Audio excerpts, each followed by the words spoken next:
Baie welkom aan elkeen wat hier is, besoekers, gemeentelede, julle wat op die media aangeskakel is.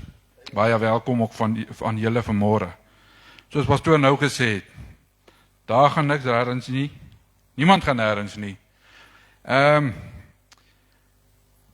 Ons het al baie gevra, as ons in 'n situasie kom, Here, help.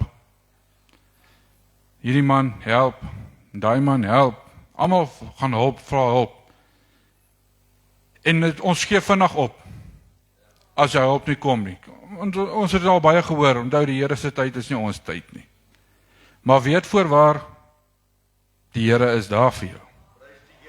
Soos ons lees in Psalm 27 vers 14. Wag op die Here, wees sterk en laat jou hart sterk wees. Ja, wag op die Here. As jy voel jy wil opgee, jy raak moedeloos, almal raak moedeloos, dis die lewe. Gaan terug na die Psalm 27 vers 14 en kry hom binne in jou hart. Amen.